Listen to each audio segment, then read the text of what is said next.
il y a un travail en amont, une réflexion qui est pas correcte en fait. De dire je veux un studio ou un T2 dans le quartier tel endroit de telle ville.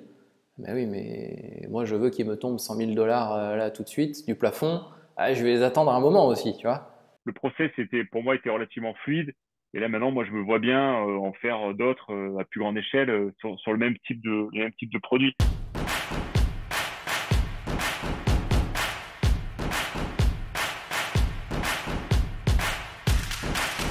En préambule à cette vidéo, pensez à vous inscrire à la newsletter. Elle est gratuite. Elle vous permet aussi d'accéder aux masterclass qui sont gratuites et qui ont lieu à peu près toutes les 3 semaines, un mois. Je vous mets le lien en description. Allez, bonne vidéo. Ciao. Bonjour et bienvenue dans cette nouvelle vidéo. Aujourd'hui, j'ai le plaisir d'accueillir un invité. Ça faisait quelques temps que ça ne s'était pas produit sur la chaîne et je suis vraiment super content parce qu'en plus, j'accueille quelqu'un que j'aime beaucoup. J'accueille Greg Fourgeot. Salut Greg, comment tu vas? Salut Guillaume, bah, écoute, merci de m'accueillir sur ta chaîne.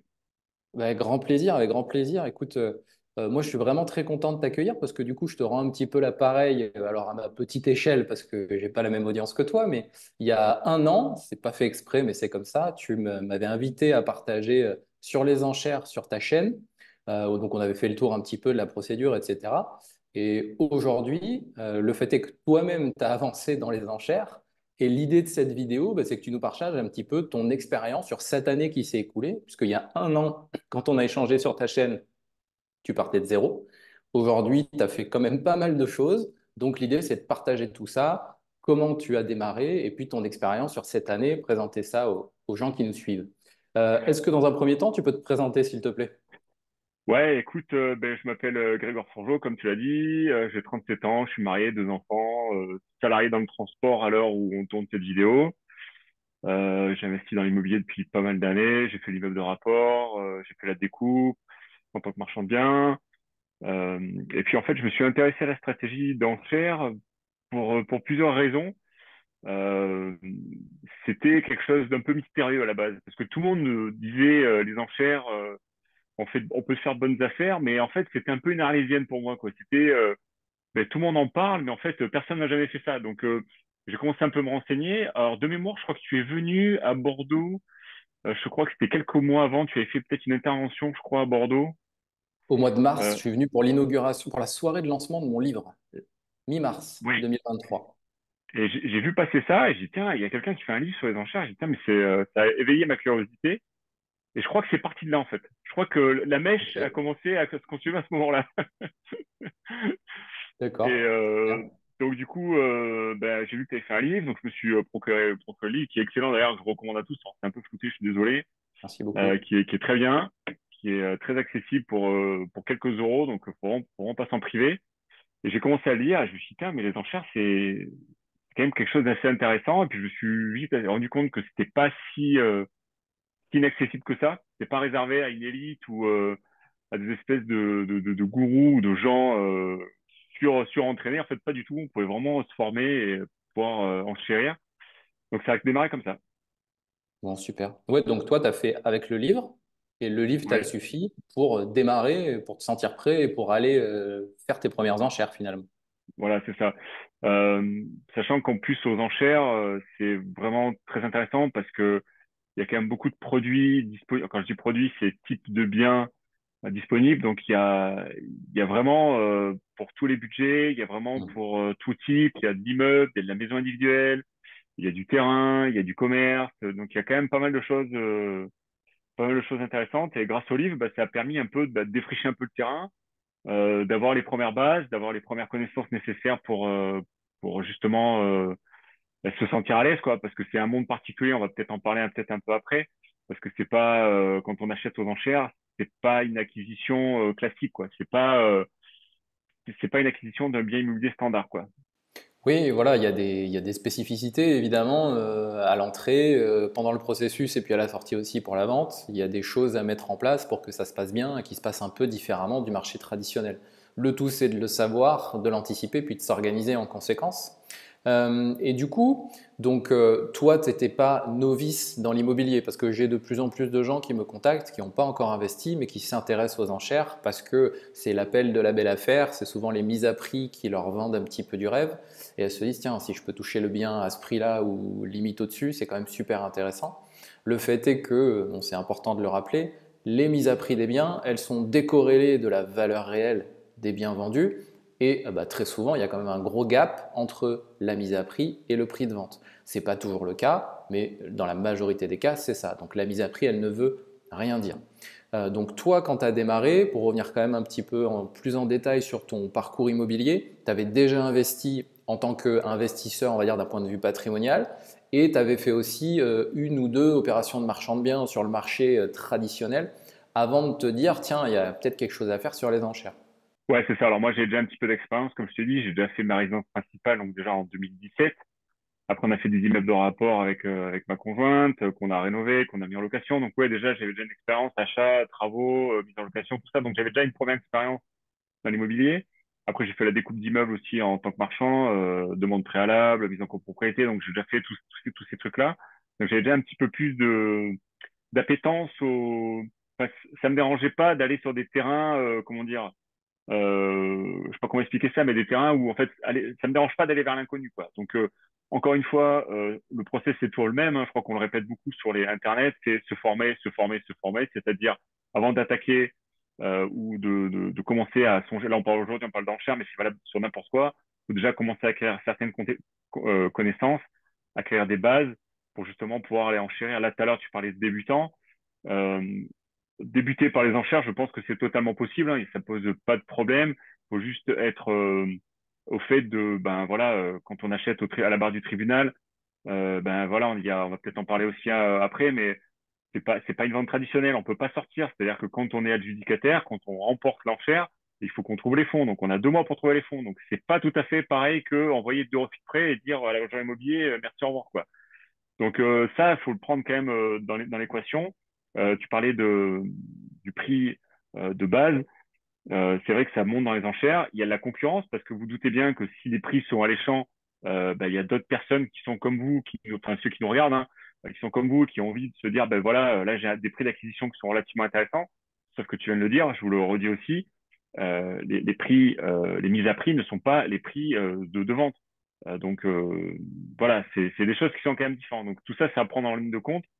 Mais ça peut être intéressant aussi bien pour se créer déjà, acheter, faire un premier achat, un appartement, une maison. Ça peut être aussi valable comme moi en marchand de biens, c'est-à-dire faire des allers-retours. Sauf que voilà, en marchand de biens, nous, on aime bien chercher des problèmes. Donc on va peut-être en parler après, mais Ouais. je pense notamment aux biens occupés. On va peut-être en parler après si tu as envie, mais on aime bien les problèmes en marchand de biens. On aime bien les problèmes qui font fuir un peu Le tout ben justement venant, ouais, la le grand public concurrence. et Ouais. ouais, la concurrence. Donc voilà, c'est c'est deux choses Oui, différentes, quoi. bien sûr, parce que c'est là-dessus que tu gagnes ta vie. Et quand tu es marchand de Ouais, biens, tu es payé pour ton savoir-faire en fait, et ta capacité à résoudre les problèmes, et tu arrives à les résoudre parce que tu as acquis un certain savoir-faire et que tu ne recules pas devant les problèmes à résoudre. C'est ça aussi que les gens parfois ont du mal à comprendre. Ça arrive d'avoir des très bonnes affaires sans gros problèmes à résoudre, parce qu'il n'y a pas de concurrence, parce que sur le marché, à ce moment-là et à cet endroit-là, les choses sont favorables. Il y a aussi le facteur chance qui peut jouer un peu parfois. Mais néanmoins, dans la grande majorité des cas, une très bonne affaire, d'abord c'est à la fin qu'on compte les points. Elle arrive pas, c'est pas du tout cuit, emballé dans un papier cadeau. Tiens, voilà la bonne affaire. C'est le travail qu'on va faire d'analyse au début pour justement faire un tri de sorte qu'il y ait le moins de concurrence possible et pousser le projet là où on veut l'amener pour le revendre. Et c'est au final que on valide finalement la bonne affaire. Mais au départ, c'est un bien souvent avec des problèmes à résoudre, des solutions à trouver qui sont plus ou moins faciles. Il faut être prêt à faire ce job-là qui parfois prend du temps, qui souvent prend de l'argent. Voilà, donc, et pas se planter sur ces simulations, ces calculs. Mais ouais, c'est clair, ouais, c'est clair. Ouais. qu'est-ce que tu avais, toi, comme doute quand tu as commencé? Est-ce qu'il y avait des choses où tu te disais, parce que tu avais quelques idées reçues, c'était quoi tes inquiétudes ou tes craintes quand tu as commencé sur le marché des enchères? Euh, Quand j'ai démarré dans le marché des enchères, alors déjà, le premier truc quand j'ai commencé à regarder, enfin, je connaissais déjà le site que tout le monde connaît. C'est très abrupt en termes de d'information, c'est très abrupt en termes de d'approche, parce qu'on n'est pas, comment dire, sur le marché traditionnel, on a une annonce avec des photos, avec de... Là, les premiers tissus d'indices que tu as, ils sont très, très sommaires. Donc déjà, ça démarre comme ça. Donc déjà, en termes de barrière d'entrée, moi, ça a démarré comme ça. Je me suis dit, bon, ça me paraît bizarre. Et en fait, dès que c'est bizarre, ça enclenche de la peur. Et dès qu'on a de la peur, on n'a pas envie d'y aller. Tu vois? Et moi, ça a démarré comme ça. Donc je me suis dit, bon, ben, ça a l'air intéressant, mais pour l'instant, j'ai pas d'axe d'approche.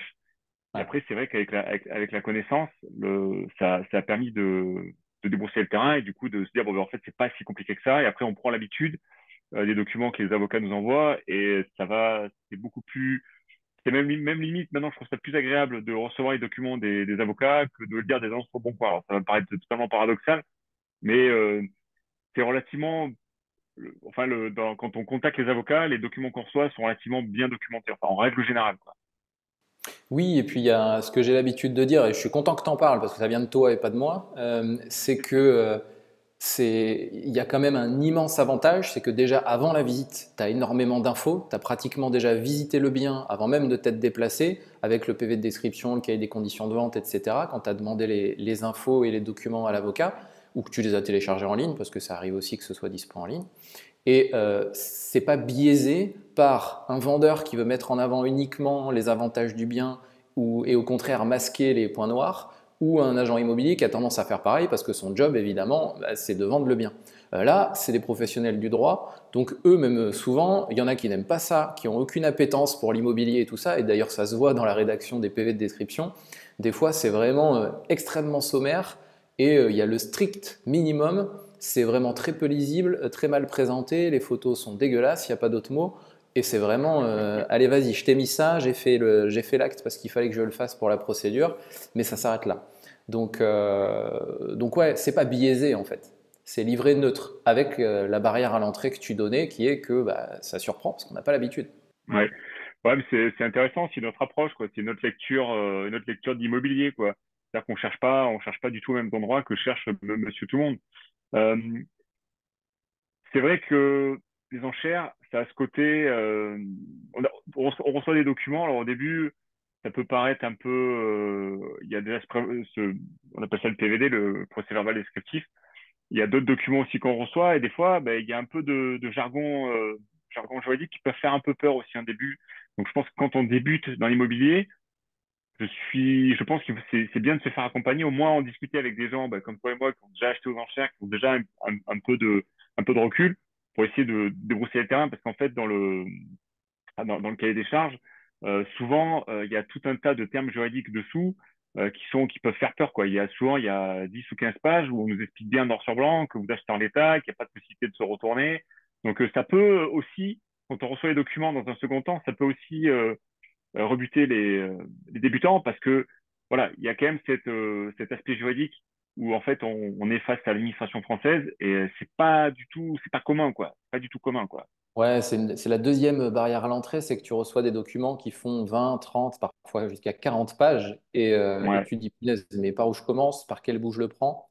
Et en réalité, moi, c'est un des premiers travaux que je fais, tu vois, avec les gens que j'accompagne, c'est que on prend les documents et on va démystifier ça en les regardant déjà, et où j'explique que oui, il y a plein de choses intéressantes, mais déjà, il y a des moyens de le lire en travers et très rapidement pour faire déjà un premier tri. Et par exemple, le cahier des conditions de vente, il y a 80% de ce document-là qui sera toujours le même. C'est-à-dire qu'une fois que tu l'as vu une fois, deux fois, trois fois, derrière, tu as 20%, c'est la règle des 80-20, hein, loi de Pareto, ça fonctionne aussi pour le cahier des conditions de vente. Bah, tu as 20% du document qui t'est utile et les 80 autres pourcents, c'est toujours la même chose. Donc finalement, une fois que tu le connais, ça sert à rien de perdre ton temps à le lire. Bon, Ouais, bah c'est ça, super. ouais. Merci Mm. beaucoup pour ça déjà, Greg. Bah, comment tu as commencé ta recherche? Comment tu t'es organisé? Tu nous as parlé un peu de Licitor, là, sans le Ouais. citer, mais le site que tout le monde utilise bah, pour commencer, c'est celui qui a la plus grosse visibilité. C'est aussi une appli mobile. Donc, tu as commencé à regarder les annonces sur Licitor. Qu'est-ce que tu as mis en place? Alors, moi, j'ai un petit peu d'expérience, donc je pense que les débutants devraient pas faire comme moi, mais enfin, je vais expliquer un peu mon approche. En tout cas, Ouais, c'est moins intéressant.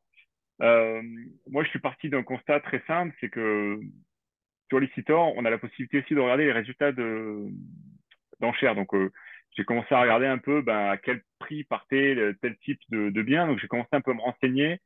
J'ai fait un peu du rétro-engineering de Licitor pour savoir ben, à quel prix ça partait, comment ça partait, quel type de projet. Donc, j'ai commencé un peu à faire un tri une analyse de sur marché. déjà une première analyse de marché. Donc, j'ai commencé comme ça. Ensuite, dans le réseau, donc encore une fois, c'est ultra important, que ce soit en tant que marchand ou en tant qu'investisseur. On va aux soirées, on discute avec des gens, on rencontre d'autres gens. Je vais pas les citer ici aujourd'hui, mais ils sont connus sur le web. Ils postent beaucoup sur mon groupe Esprit Imo. On va citer, allez, c'est William. Je sais pas si tu vois qui c'est, Si, mais si, si. qui est un gros marchand sur Nantes. Et donc, je commençais à échanger avec lui, d'autres aussi marchands, et qui ont un peu fait ça, et qui m'ont donné deux, trois pistes de réflexion. Et moi, j'ai voulu sortir un peu des sentiers battus. Je me suis dit, OK, les grandes métropoles, ça a l'air de partir à des prix assez élevés. Je me suis dit, bon, je vais essayer de partir un peu plus à la campagne, tout en restant dans des secteurs où il y avait quand même, enfin, pas trop, pas ultra rural, c'est-à-dire rural, mais il y avait quand même de potentiels acquéreurs. Et moi, j'ai ciblé aussi des biens qui étaient occupés, c'est-à-dire des biens qui étaient saisis par des propriétaires qui étaient saisis, qui sont retrouvés devant la justice. Donc, en fait, on achète, là, on va peut-être en parler, on va peut-être pouvoir en parler d'une OP en particulier juste après, si tu veux, d'une maison où, en fait, le Avec plaisir. propriétaire était encore dedans au moment où j'ai acheté la maison. Donc, voilà un peu comment ça s'est passé sur l'aspect donc l'aspect sourcing des choses ou comment je me suis projeté sur quelle typologie de biens je voulais acheter quoi. Ouais, mais c'est vraiment super intéressant parce que t'es pas parti brut pour point à regarder toutes les annonces, à tout faire, à te dire je vais analyser parce que souvent la grosse erreur que les gens font c'est ça, c'est de se dire je vais tout regarder, je vais tout analyser entre guillemets ou quoi. Toi tu t'es dit ok, intelligemment, je vais regarder les prix, je me doute que sur les grosses villes ça part plus cher, tu as validé ça en regardant les résultats d'adjudication parce que les infos sont disponibles, pas toutes mais il y en a une partie. Et puis derrière, tu te dis, OK, c'est où est-ce que c'est intelligent d'aller me positionner, sur quel type de bien, pour déjà diminuer la concurrence à la base et augmenter mes chances de faire une bonne affaire. Parce que les enchères, ça sert à ça. Donc, aller acheter en marché. Et en plus, tu t'es dit, ben, pour augmenter encore mes chances de succès et ma marge sur l'opération, je vais aller sans doute me positionner sur des biens occupés, parce que ça va encore réduire davantage la concurrence, faire peur aux gens, et oui, ce sera un problème à résoudre, mais du coup, le jeu en vaut la chandelle d'un point de vue financier. Donc C'est ça. c'est vraiment super intéressant. Effectivement, c'est pas du tout un réflexe que les débutants en immobilier ont, et c'est aussi pour ça que tu as connu une certaine réussite. Alors du coup, est-ce que tu peux nous en parler? Donc ta première enchère, décris-nous un peu bon, si tu veux le bien, comment ça s'est Oui, oui. passé.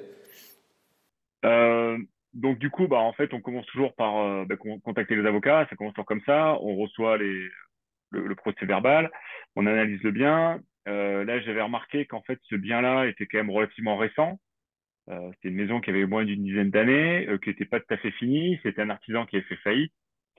Et c'était dans une zone où en fait je suis originaire de cette zone-là en fait pour tout te dire. Ah, donc je connaissais assez bien le secteur. C'est assez rural, voire dans une ville qui est assez petite. Ce qui était intéressant, c'était bon d'abord le prix, d'abord pour commencer, qui était affiché, qui était à 30 000 euros. Donc c'était relativement bas pour ce secteur-là, voire même très bas pour une maison qui était récente. Après, ce que j'ai fait aussi, c'est que j'ai analysé aussi sur le Bon Coin, sur la même typologie de maison, j'ai analysé ce qui se vendait. Alors bon, Mhm. attention, c'est à prendre avec des pincettes. Alors on tourne cette vidéo, le marché est plutôt baissier, donc il faut se projeter. Là, moi, je suis marchand de biens, donc je me projette à 6 mois, à un an, et j'essaie de me dire, bon, dans 6 mois, dans un an, où on sera le marché. Donc j'ai peut-être là, voilà, on parle vraiment de marchand de biens, mais en tant qu'investisseur, il faut aussi se projeter, de se dire, bon, bah, il faut quand même faire une très bonne achat, enfin, un très bon achat déjà avant de démarrer. Donc, après, j'ai établi ce qu'on appelle un pouvoir. Donc, peut-être qu'après, tu pourras nous détailler ce que c'est un pouvoir. Donc, j'ai établi un pouvoir pour les avocats. Et en fait, là, cette maison-là, je l'ai obtenue à la barre du tribunal pour 53 000 euros. Donc, première Donc, enchère et ouais, première c'est ça. réussite. Tu as Première remporté ta réussite, première ouais. enchère. Ok, Voilà, donc c'est ça. mise à prix 30 000 et tu l'as remporté 53. C'est ça. Ok. Donc, elle était occupée. Donc, après, on a négocié. Parce qu'en fait, l'agent IMO, alors, comment expliquer ça? Ça, c'est un bon deal. Moi, je suis toujours salarié, comme je te l'ai dit dans l'introduction. J'ai un copain qui est agent IMO, qui bouge pas mal. Et je lui ai fait la proposition de lui dire, ben voilà, si ça t'intéresse, tu vas faire des visites pour moi de biens aux enchères pour valider tout ce que j'ai vu moi dans les documents. Tu récupères le numéro du saisie. Et puis si jamais j'obtiens l'enchère, ben, je te file le mandat. Donc en fait, c'était un deal win-win où en fait tu vas visiter pour moi. Moi, le samedi d'après, j'appelle l'occupant et je vais visiter la maison avant d'aller aux enchères pour m'assurer que moi aussi de mon côté, tout va bien. Parce qu'on rappelle quand même que les créneaux d'enchères, c'est généralement en semaine. Donc si Ouais. vous êtes salarié, il faut automatiquement poser un jour de congé, donc ça peut être un peu problématique. Donc c'était un deal comme ça. On a obtenu l'enchère. Donc du coup après on a négocié avec l'occupant pour qu'il parte. Donc il a mis 3-4 mois à partir.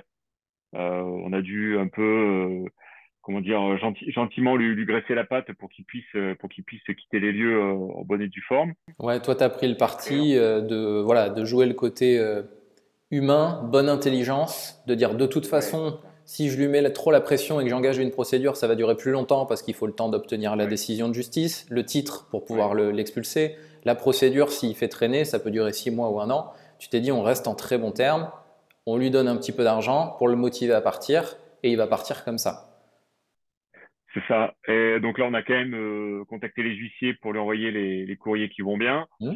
Je sais pas si je pense que tu as déjà dû en parler On a fait sur ta une chaîne. vidéo ouais, avec une ancienne consoeur et amie. Ouais, ouais, d'ailleurs, vous pouvez aller la voir. Ça date de décembre dernier ouais, avec Marie. Donc on appelle ça un commandement de quitter les lieux. Donc en fait, on leur explique clairement bah, comme ils ont pas de titre, ils sont ni locataires ni propriétaires, bah, en fait ils se retrouvent squatteurs, hein, donc ni plus ni moins. C'est ça. Donc on envoie les Je pense huissiers sans pour droit leur ni donner titre. Ouais. Pardon. occupant sans droit ni titre. Donc voilà, il faut qu'ils quittent les lieux. Donc le monsieur a bien compris la situation, on est en bon terme. Je l'ai appelé plusieurs fois pour échanger. Je suis allé le voir une fois ou deux en physique. Hein, c'est pas que du téléphone, aller discuter avec lui pour voilà pour échanger. Et il est parti de lui-même. Donc, du coup, la maison, après, il a fallu la vider parce que vous vous doutez bien que bon, il n'a pas fait trop d'efforts sur le ménage. Et après, ce qui s'est passé, c'est qu'après, on a remis la maison en vente. Et à l'heure où je vous parle, cette maison a trouvé un acquéreur pour 100 000 euros, quoi. Voilà. Et Donc, tu as donc fait là, c'est quasiment x2. quasi fois deux. Et là, cette semaine, j'ai reçu l'agent IMO qui est maintenant mon associé. Euh, on a reçu comment dire, le financement de l'acquéreur. Donc, il y a de très grandes chances pour que le mois prochain, on signe acte authentique de cette maison. Donc, en fait, c'est une maison qu'on a achetée en juin 2023 et qu'on va revendre en mai 2024 en faisant quasi fois deux, quoi. OK. Donc, en moins d'un an. Moins d'un an. Donc en termes de délai, bon, vous avez perdu un petit peu de temps, mais c'était impératif, vu qu'elle était occupée et tu le savais dès le départ Ouais, qu'il y avait cet oui, aléa-là ouais, de faire partir la personne. Donc c'était OK. ouais. Mm. Euh, Quand tu nous parles des 53 000 euros, c'est adjudication 53 000 euros adjugé à la barre ou c'est tout frais compris ce que ça t'a coûté? C'est adjugé à la barre et après, il faut rajouter en gros un peu plus de 10 000 euros de frais, des frais d'avocat, un petit peu d'huissier. Après, il y a eu un petit peu de travaux des artisans pour. C'est pas vraiment des travaux, c'est surtout vider la maison, Ouais, mettre un petit coup de débroussaillage sur le terrain parce que le mec n'avait pas passé la tondeuse depuis un certain nombre d'années, ou au moins 2 mois, ça c'est clair. Et donc on a fait des travaux minimes juste pour pouvoir, nous on appelle ça recommercialiser clean, c'est-à-dire que ça soit que quand les gens viennent, ce soit pas le bazar, que ce soit propre, que les gens puissent se projeter, quoi. ouais, bien sûr, le minimum pour que les gens puissent arriver, poser leurs valises et s'installer. Et après, s'ils veulent faire des travaux, c'est de l'embellissement pour leur propre bien-être, on va dire, mais leur C'est propre ça. goût. Mais c'était occupable en l'état.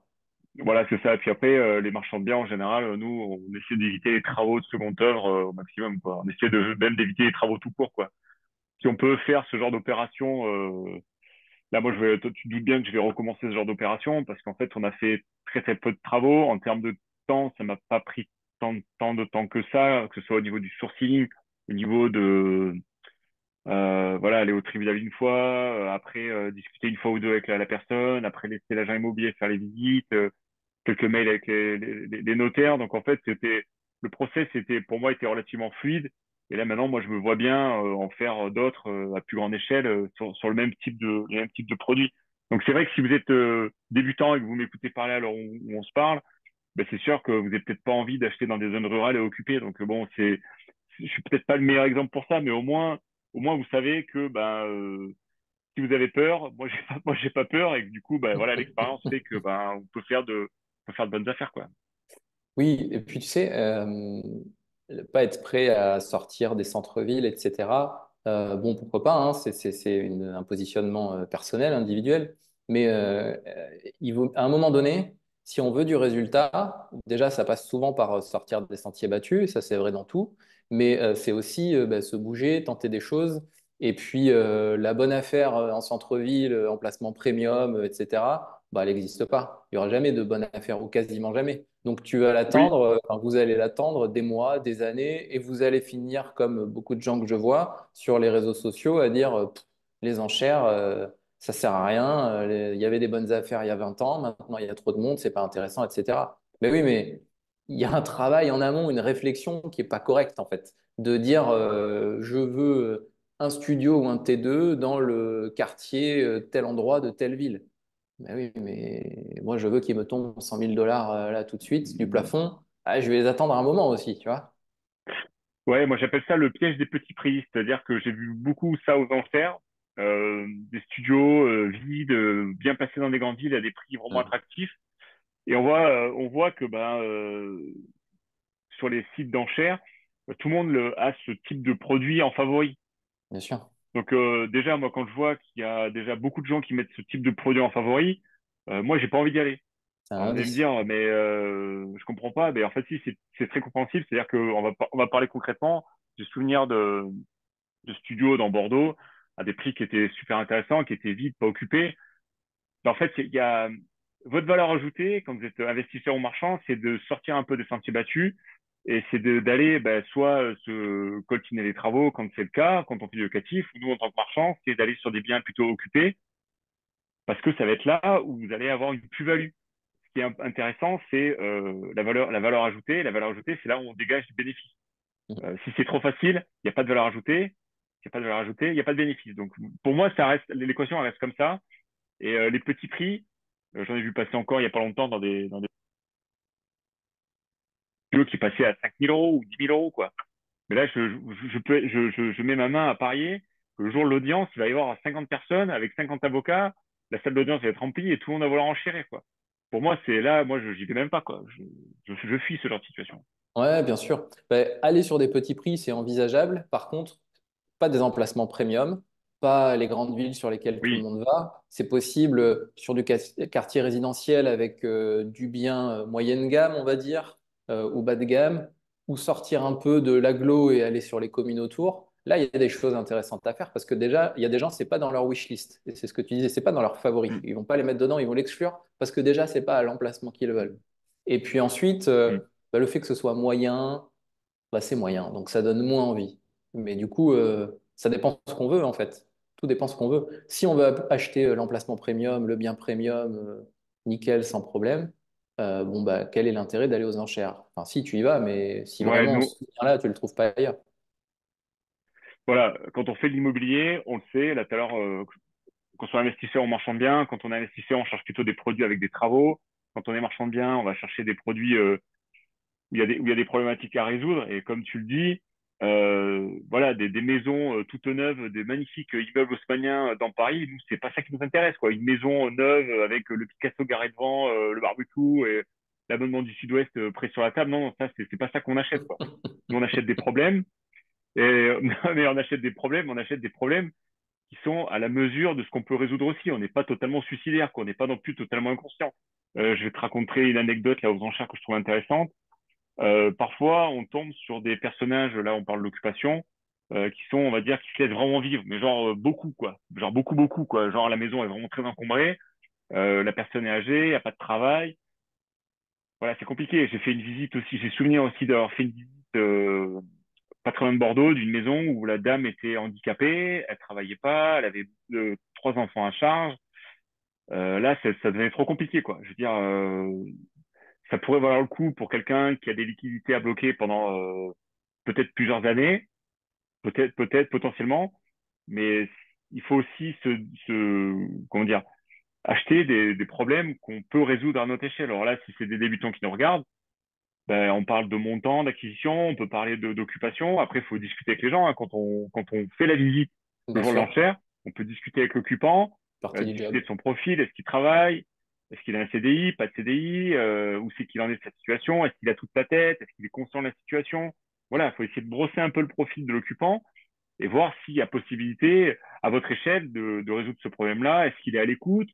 Voilà, déjà, ça passe par juste du bon sens, juste du bon sens. Oui, bien sûr. Et est-ce que cette personne est prête à partir aussi d'elle-même? Parce qu'il y a des gens qui sont là au moment des visites, mais les visites, elles ont lieu entre allez, 15 jours et 2 mois avant la vente. Souvent, c'est aux alentours de 15 jours, un mois avant la vente. Parfois un petit peu plus long.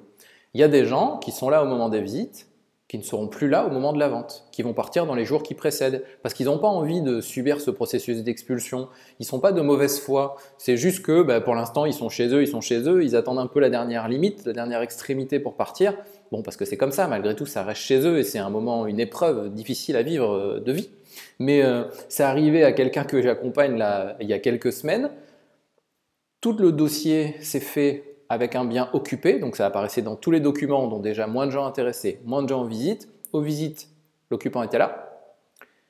La veille ou l'avant-veille de la vente, en rappelant l'avocat poursuivant, elle a appris que l'occupant il était parti, il avait remis les clés au cabinet d'avocat. Donc le jour de l'audience, ça s'est vendu vide.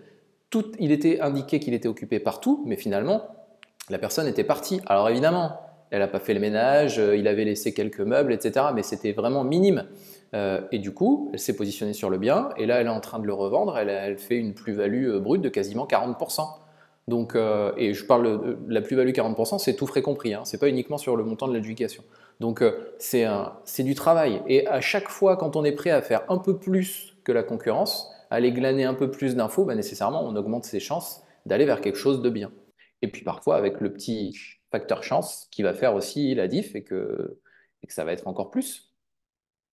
Bon, bah super, écoute, merci beaucoup. C'est vraiment super intéressant comme première expérience. Et est-ce qu'on peut parler du financement? Comment tu l'as financé ton achat? Alors, euh, là, moi, j'ai financé par du crowdfunding et un investisseur privé, donc quelqu'un qui m'a prêté une certaine somme. On a fait ça sur un contrat obligataire sur la société et après, le reste, j'ai fait financer par du crowdfunding. Donc, je suis pas du tout passé par les banques traditionnelles. Donc, comme quoi, c'est possible de se faire financer par des réseaux autres que les banques traditionnelles. La problématique des banques traditionnelles, c'est leur délai de réponse. Comme vous l'avez tous compris, quand on achète aux enchères, on n'a que 2 mois pour trouver les fonds, donc faut pas traîner du tout. Il faut Euh, faut, l'anticiper, ouais. faut même clairement se sortir les doigts. Il faut bien anticiper, bien préparer le dossier.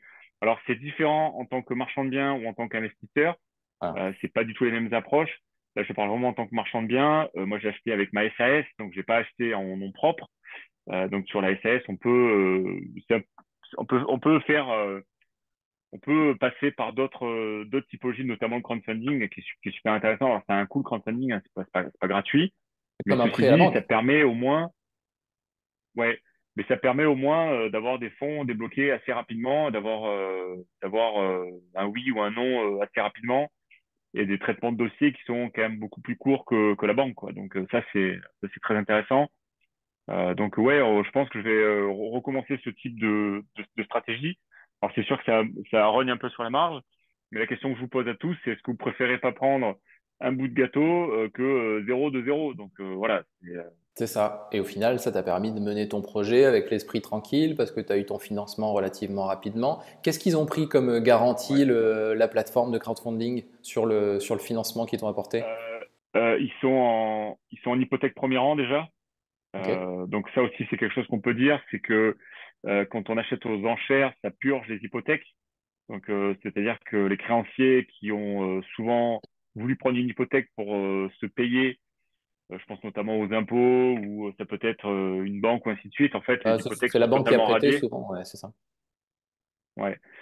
Donc, les hypothèques sont totalement radiées, donc il n'y a plus du tout d'hypothèque en face. Donc, un créancier peut très facilement reprendre une hypothèque de premier rang tout de suite après enfin, quelques semaines après l'adjudication. Il faut juste que les avocats Quand tu fassent as le tout travail. payé, en fait. Il faut que les avocats aient demandé la main levée une Ouais, fois que tu as, tout payé. C'est ça ce qui peut ouais. coincer un peu, notamment au niveau du financement bancaire, avec un statut de marchand de biens, c'est qu'ils vont prendre un privilège du prêteur de deniers et une hypothèque en complément, enfin les deux ou l'un ou l'autre, et ils ne peuvent pas le prendre tant que la main levée n'est pas donnée. Pour que la main levée, que les inscriptions soient plus là sur le bien, il faut que tu aies tout payé.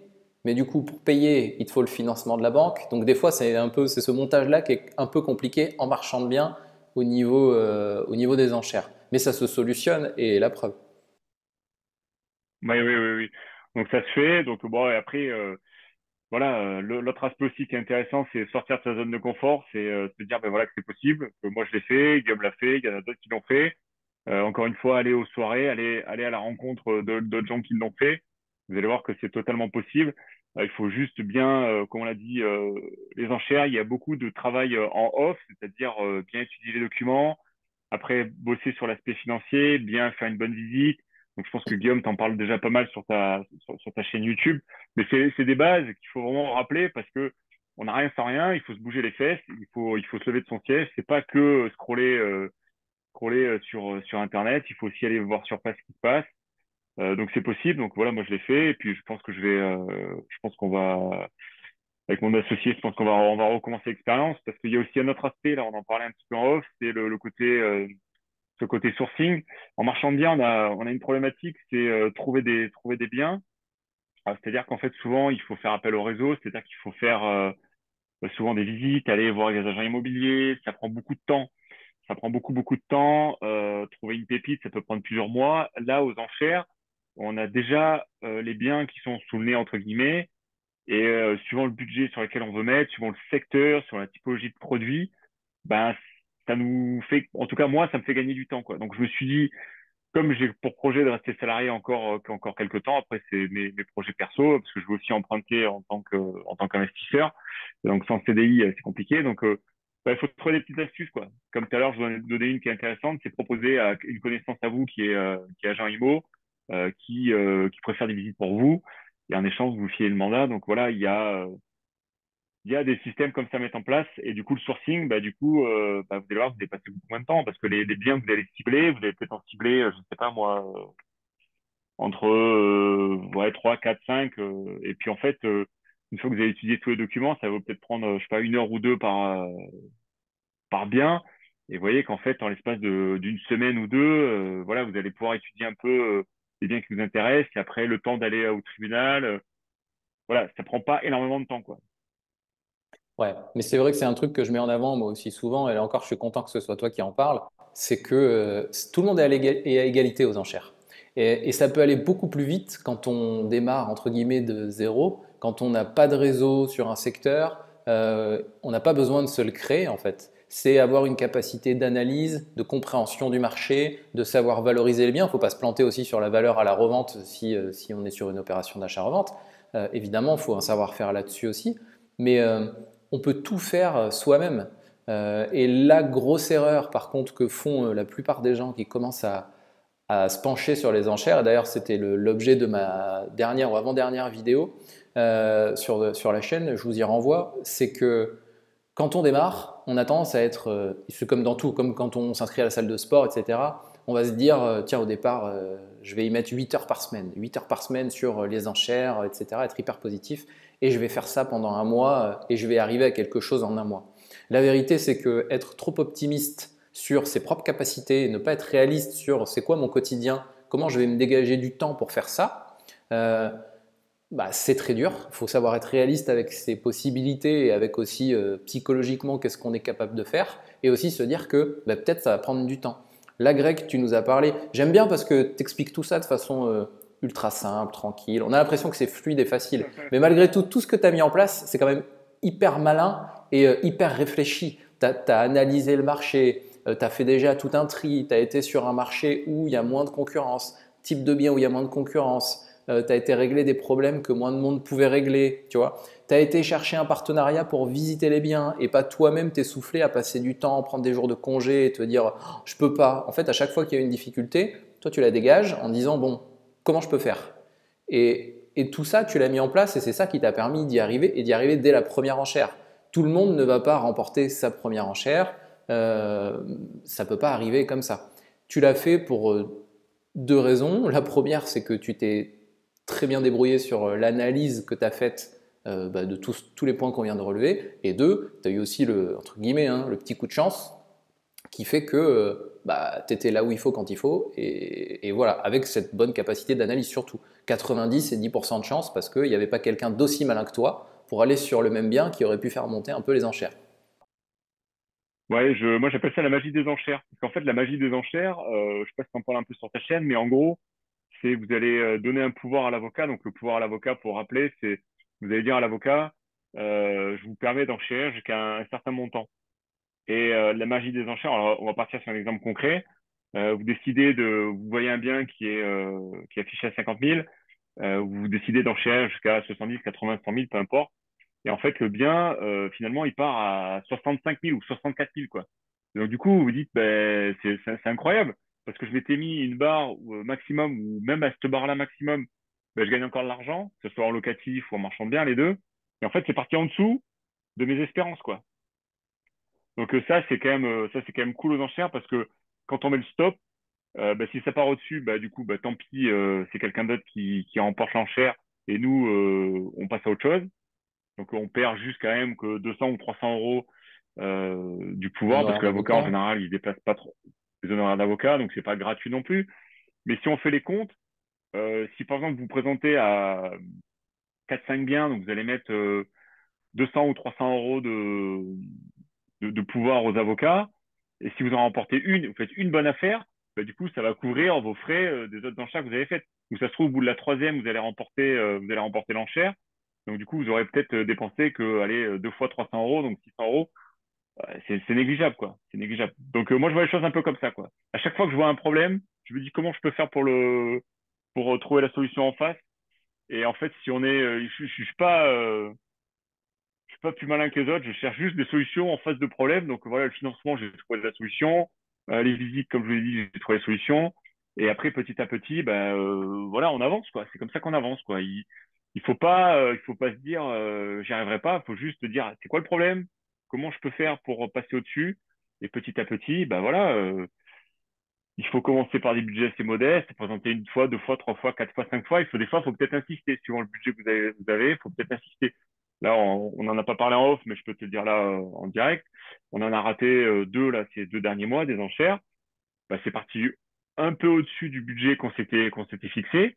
C'est pas grave, tant pis, on passe à autre chose. On a fait une analyse de dossier, on a compris euh, qui était en face de nous, parce qu'on a aussi, enfin mon associé a aussi rencontré des personnes qui étaient dans le tribunal, les avocats. En fait, il y a un jeu d'échange, quoi.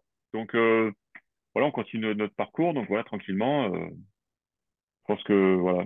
C'est de l'humain, c'est un écosystème à part entière, les enchères. Souvent, d'un tribunal à l'autre, il y a souvent les mêmes personnes qui reviennent, pas toujours, mais il y en a qui sont des Ouais. habitués et qui reviennent, qui vont se positionner toujours plus ou moins sur le même type de bien.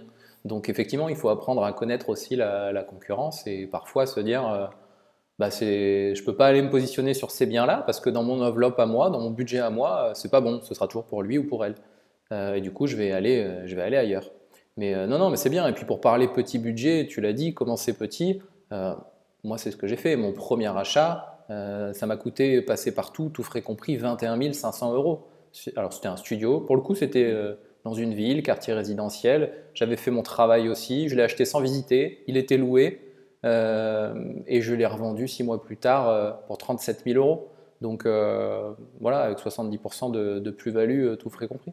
Mais parce que, et comme tu l'as dit, je m'étais fixé un prix d'achat, j'ai acheté bien en dessous, et puis c'était la bonne surprise et de se dire, bon, je ne vais pas le garder parce que, bon, en plus, j'ai payé en fonds propres, vu le montant, je ne vais pas garder, même si ce n'est pas ultra élevé, cet argent-là d'immobiliser dans un achat immobilier où je rentre que 300 euros de loyer chaque mois, je vais le revendre pour encaisser ma plus-value et puis repartir sur autre chose. Intéressant. Allez, je vais livrer une petite pépite là pour ceux qui nous écoutent. Les marchands de biens, par exemple, nous, on n'est pas trop fans comme là, ce que tu viens de dire, des biens loués.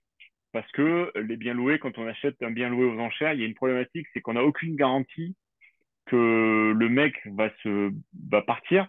Pour la simple bonne raison, c'est que le bail, en fait, le droit juridique du bail, fait que le locataire, bah, il est en droit de rester. En fait, nous, on peut pas le faire partir, C'est ça. au moins de résilier le bail. Donc, en fait, comme le locataire a des droits, pour nous, en tant que marchand de biens, des biens loués, c'est pas très intéressant. Par contre, un investisseur qui démarre, comme là, toi, tu parlais de cette petite affaire, je crois que c'est l'affaire dont tu parles dans ton livre, non? Exactement. Mon premier achat, c'est celui dont je parle dans le livre. J'explique en détail comment ça s'est passé, Ok. etc. C'est Eh ça. Et ben, c'est ce que c'était je un budget dis. qui était assez Oh, bah, carrément modeste, ouais. C'est accessible quasiment à tout le monde. Enfin, tout le monde même d'ailleurs. donc c'était un petit budget. Ça permet de rentrer un loyer en face. Donc, tu l'as acheté combien déjà? C'est bien, redis-moi. Alors, 15 000 à la barre, avec les frais, donc mis à Ouais. prix 12 000, 15 000 à la barre, ça m'a coûté 21 500, tout frais compris. Et t'avais combien de loyer en face? 300. 300. Bah, c'est bien, c'est bien. Ça J'étais fait une à belle 16,5 rentabilité, de quoi. renta brut, je crois, un truc comme ça. Ouais, c'est ce qui me semblait. 16 ou 16 et Ça quelques. fait ça fait une très, très belle rentabilité. Donc, voilà, ça, c'est le genre Ouais, d'opération qu'un débutant peut faire, mettre le pied à l'étrier, voir comment ça se passe le tribunal, voir un peu comment ça se passe les avocats. Voilà, c'est une opération sans gros risque, on va dire, quoi. c'est ça. Mais là encore, tu vois, on peut voir le positif, et là c'est ce dont on est en train de parler. Les points de frottement un peu sur ce type d'opération-là, c'est quoi? C'est j'ai un locataire en place que j'ai pas choisi. J'ai pas ces éléments de solvabilité. Je sais pas qui c'est, qu'est-ce qu'il fait dans la vie, etc. Donc, il faut que j'aille chercher ces infos parce que je les ai pas dans le dossier. Il faut demander.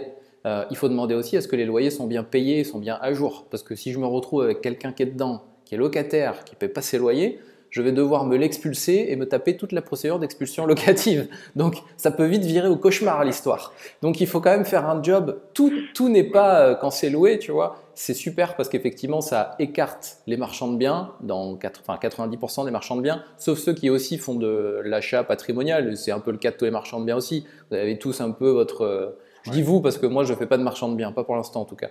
Mais de toute façon, vous n'êtes pas arrivé dans l'immobilier du jour au lendemain en devenant marchand de biens. Vous avez commencé par construire un peu de patrimoine immo.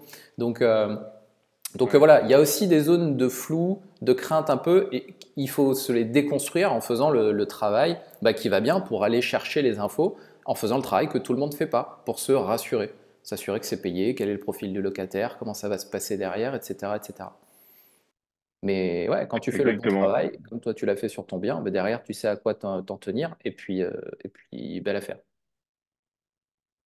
C'est ça. Donc après, tu vois, comme tu l'as dit, euh, marchand de biens ou investisseur, c'est pas l'un et l'autre.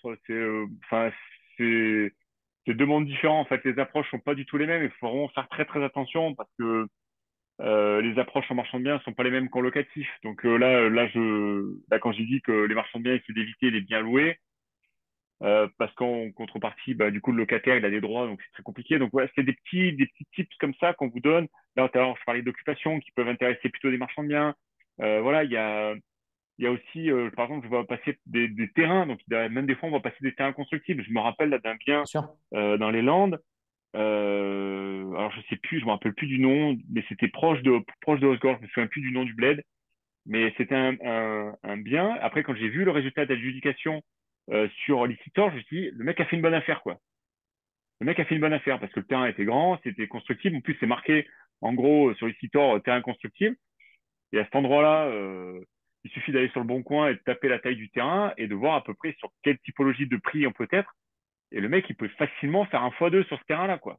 Donc, je me suis dit, soit il le garde pour lui, il fait construire des maisons, il fait du locatif, ou soit il le revend en tant que marchand. Donc, en fait, je sais pas si c'est un marchand ou si c'est un investisseur. Et je me suis dit, ce gars-là, il a fait une belle affaire. Donc là, là, tout à l'heure, tu parlais d'appartements, j'ai parlé de bien occupé, on parle de terrain, donc il y a possibilité de faire des terrains. On peut parler aussi d'immeubles de rapport. Il y a d'immeubles de rapport aussi sur les enchères. Bien sûr. Il y a Il y a des immeubles de rapport, alors souvent c'est dans des zones rurales, hein, faut pas se leurrer, mais il y a aussi, là je l'ai vu il y a pas longtemps, il y a aussi des immeubles dans des grandes métropoles aussi, avec des budgets, euh, avec des budgets qui sont quand même relativement importants, mais bon, c'est peut-être pas pour les débutants, mais après quelques achats, je me dis que c'est à portée de tir, quoi. Oui, après, il n'y a pas un marché, il y a des marchés en fonction des secteurs et en fonction du type de bien aussi. Typiquement, quand tu vas dans le Ouais, sud-est, il y a des très très beaux appartements qui se vendent à Cannes, Antibes, Nice et ils se vendent très cher parce que ça vaut très cher là-bas. Il y a des rues où ça vaut ouais. plus cher qu'à Paris, hein, à Cannes. Mais le fait est que ça se vend quand même avec une décote de 10-12%. Donc en fait, la personne qui a le Mm. budget pour aller taper 800 000, 1 million d'euros sur un bien, bah, il fait une super affaire parce qu'il économise 100 000 ou 200 000 euros. Donc voilà, il y a ce genre de profil-là aussi qui peuvent trouver quelque chose d'intéressant à faire aux enchères. Voilà, en fait, comme tu dis, c'est essayer de voir où va la concurrence, c'est comment on peut essayer d'éviter la concurrence, et comme on disait tout à l'heure, bah, essayer d'éviter les biens où tout le monde peut aller, sur des petits budgets, des petits appartements vides. Voilà, essayer d'aller un peu sur des trucs où il y a un petit peu plus de problématiques. Là, tu parles du Sud-Est, j'ai vu passer des trucs dans le Sud-Est à plusieurs millions, j'en ai vu passer à Saint-Tropez, j'en ai vu passer sur des secteurs qui sont vraiment ultra premium. Donc voilà, là, encore une fois, ce sont des gens qui ont forcément le budget. J'en ai vu passer aussi au Cap Ferret, aussi, j'ai vu passer des maisons en première ligne au Cap Ferret. C'est plusieurs millions d'euros, quoi. C'est vraiment de très gros budgets, quoi. Donc là, forcément, ben, je pense qu'il n'y a pas beaucoup de concurrence ce jour-là sur l'enchère, quoi.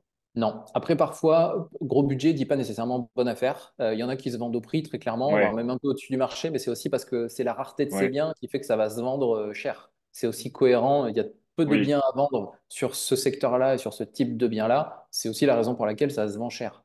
Mais ouais, non, non, Oui, mais puis il y a de tout. il y a, Il y a de tout. il y a aussi une troisième typologie de personnes aussi qui viennent aux enchères, on n'en a pas parlé, c'est ceux qui viennent pour acheter leur RP, donc leur résidence Hmm. principale. Ou Donc en résidence fait, là, secondaire on parle aussi. d'investisseurs marchands de biens et résidence secondaire ou résidence principale. Donc ces gens-là, eux, ils achètent un emplacement, ils achètent un coup de cœur. Donc nous, en tant que marchand en face, ben, on est un peu démunis parce qu'on va mettre un stop à l'avocat à un certain montant. Et comme c'est des gens qui veulent impérativement ce bien parce que l'emplacement est vraiment top, bah du coup, ce qu'on veut, c'est gagner de l'argent, c'est pas vivre à un endroit particulier. Toi, tu regardes ta Voilà. marge ou l'investisseur son rendement locatif et le particulier qui achète sa RP ou sa résidence secondaire, il regarde rien du tout de tout ça. Il n'a pas de problématique financière autre que son budget global et le fait qu'il veut ce bien-là. Ouais. Donc il y a toute cette espèce de population qui se mélange aux enchères. Donc voilà, il faut aussi se poser la question. Je trouve que c'est intéressant de dire ça aussi, de se poser la question. Quand on voit un bien aux enchères, on se dit mais qui pourrait avoir envie d'acheter ce type de produit, quoi? Suivant le secteur, suivant la typologie, qui a envie d'acheter ça? Et si vous vous dites bon ben là ça peut intéresser un marchand de biens, bah, du coup les marchands de biens, bah, vous allez pouvoir vous dire bah, ils vont très certainement vouloir faire une marge. Donc du coup en fait il faut faire un peu du rétro-engineering, de savoir ben qui va acheter, à quel prix il peut acheter, pour essayer de vous positionner. Donc il n'y a pas que le prix affiché, il y a aussi bah, l'état de la concurrence. Donc je pense que ça c'est super important aussi, quoi. Et la concurrence, tu te fais un tri en amont comme tu viens de l'expliquer et tu termines ton tri aussi le jour des visites où tu la jauges la concurrence. Qui est présent en nombre mais aussi Ouais, en profil, c'est quoi les profils des gens? Écouter un peu, laisser traîner les oreilles, observer un petit peu. Moi, j'observe ouais, autant les gens que les biens pendant les visites parce que le bien peut être très bien et cocher mes cases à moi. S'il y a un particulier qui veut en faire sa résidence principale ou sa résidence secondaire, il y a 90% de chances qu'il ait un budget à mettre sur l'opération supérieur au mien parce qu'il n'a pas la problématique de rendement ou de marge en face. Donc nécessairement, voilà, exactement. c'est plus difficile. Bon, bah super, écoute. Bah, Ouais, je ouais, t'écoute, vas-y, vas-y. juste pour finir, je suis d'accord avec toi sur le jour J de la visite, c'est un peu une pièce de théâtre parce que comme on a beaucoup d'informations sur le procès-verbal descriptif, le jour J, on vient que valider ce qu'on a vu en photo, essayer Ouais. de voir si il y a des trucs qui ont pas été notés. Et après, c'est vrai que ça, c'est aussi une petite astuce qu'on peut donner, c'est qu'il faut passer du temps à discuter avec les gens qui sont sur place. En général, il y a l'huissier qui est présent, les gens qui viennent visiter. Et puis, voilà, faut être curieux, faut s'intéresser aux gens pour savoir après quel type de profil va se présenter à l'audience. Donc ça aussi, c'est un peu une pièce de théâtre, quoi. On essaie de jauger pour voir un peu ce qui va. Parce qu'en fait, quand on fait la visite, on ne sait pas si la personne va vraiment aller à l'audience ou pas. Donc ça aussi, c'est Ouais, et des, il y a des souvent petits un trucs profil. aussi à savoir, quoi. Il y a souvent un profil qui est très drôle, c'est l'artisan, le gars du bâtiment, qui regarde là, et puis qui regarde un peu tout le monde autour et qui parle bien fort, qui dit pff, ouais, ils ont mis là, du BA13, là, ça se cassait la gueule ce mur là, c'est n'importe quoi là, c'est la merde, fallait pas mettre du BA13, là, fallait mettre du parpaing. Enfin voilà, exemple, idem pour l'isolation, la charpente, la toiture, enfin tout y passe. Il essaye Ouais. d'intimider tout le monde. C'est toujours assez marrant. Tu parles de pièces de théâtre, c'est pour ça que ça me fait penser à ça, parce que une fois sur deux, il y a quelqu'un comme ça, quoi. Ouais.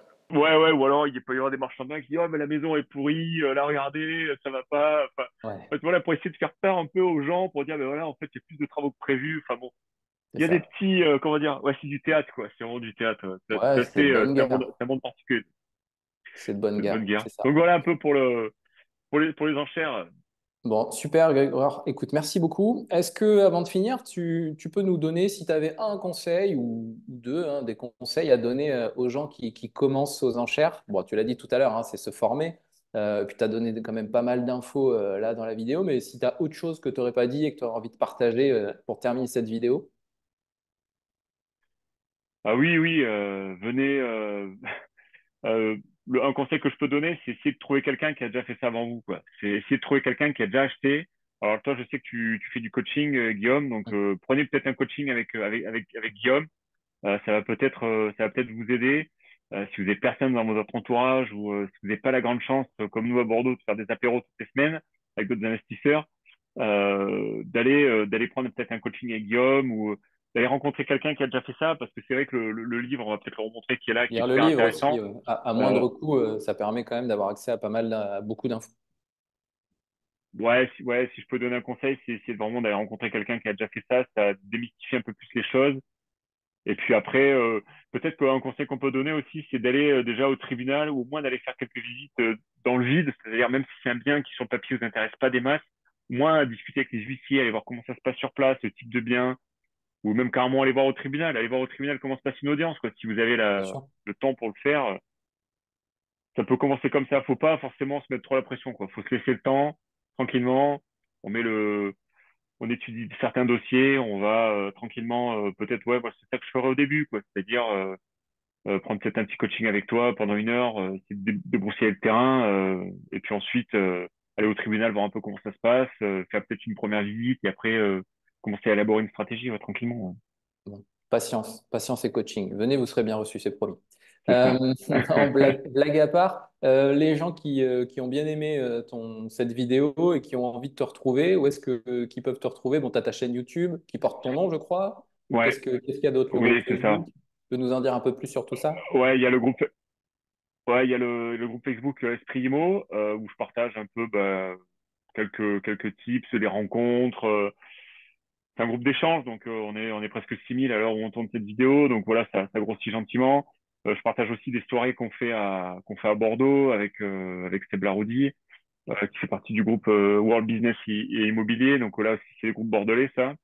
Voilà, on fait des soirées, donc on peut, si vous êtes sur Bordeaux, vous êtes très certainement dû me croiser, ou si c'est pas encore fait, ça viendra. Mais ouais, sur Esprimo, ma chaîne YouTube, LinkedIn, j'y vais un petit peu moins ces derniers temps. Voilà, après, si vous avez des questions, après, on peut échanger sur Messenger avec grand plaisir. Ouais. Bon, super. Bon, bah écoute, merci beaucoup. C'était vraiment un plaisir cet Merci à toi, Guillaume. échange. Et puis, bon, je pense il y a beaucoup, beaucoup d'infos dispo pour les gens qui suivent la chaîne. Ouais. Je vous dis à très vite pour une prochaine vidéo. Ciao, ciao. Merci, Guillaume. À plus tard. Ciao.